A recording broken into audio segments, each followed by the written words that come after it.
how, if you're really in this stuff, because I'm not, and I'm trying to learn from someone Yeah. like yourself, where do you see AI going over the next few years for real estate in general? I If you mean, had to guess, I know we yeah. can't predict. I think you're just gonna see more of what we're doing. Like it'll start with like small adopters, like teams who are really far forward on this, and then, I mean, in like 5 years, like your Remaxes of the world will have this at like enterprise level. Like I always think of Right. Remax as like kind of the last line of defense because like they're just super dinosaur. No offense, but they, and so like eventually you'll get to enterprise level, and like the brokerages who succeed in the future will know that they need Offering to that. yeah, they need to provide this stuff to their agents, right?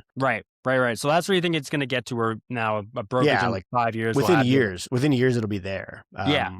Yeah, like within a year, within, and then it's just like how big is the adoption? Right. When you say how big is the adoption, what do you mean by that? Like, how far is a realtor willing to go to adopt this AI into their business to make sure their time is better spent doing money generating activities or whatever they're looking Exactly. for to Yeah, do? yeah. It's eliminate the busy like crap admin work and focus on the better, more important jobs. So, but here's a question: before you had OpenAI, before you had OpenClaw doing all this for you, I'm sure at Valor you guys have an admin or Yeah, had. we do. Yeah, we do. Okay, Yeah. how are they finding this stuff? Because it does sound like you're replacing the admin's job. So I'm just curious what their response is to this as well. Um, they like to me it's like if you're running your company properly, like everyone has like almost an infinite amount of work that they can do, right? Like there's always something that they can take initiative on that's like the next step, and it allows them to move up the hierarchy because they've taken away a lot of like it's really just like a chain of like what's the least important task, and then like who's doing it, and then can, if that goes off of their plate, that frees up an hour of time to do something that's more important and more important and more important, and then they start to encroach on the things that the agent is doing with their time, and then the agent can do more of the most important jobs. Which is buying and selling, of course. Yeah, I think, right, like building relationships, getting leads, doing deals. Yeah. Okay. So in that regard, that just seems to come off as the philosophy of what you guys are building now. Is you're kind of looking at all the ways you can to get rid of all the stuff that we hate to do, and AI seems to be the most efficient way to do this.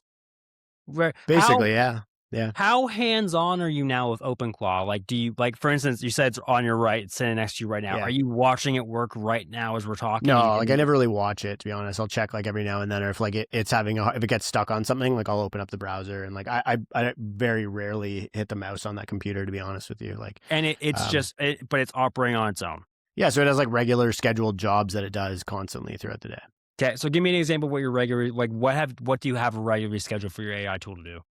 So it like scrapes interest rates, scrapes rents on a regular basis. So like it always knows what the interest rate in the market is, built a database of that. It scrapes rents in the top 50 major markets in Canada, like from Oh, interesting. Kijiji, rentals.ca, Facebook Marketplace, blah, blah, blah, realtor.ca.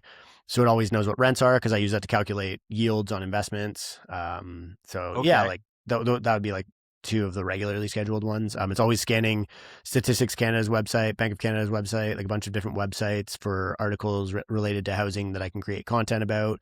And then it'll actually grab those and script me out a content, and using like the master prompt that I already used to do that. Yeah. So like does that stuff.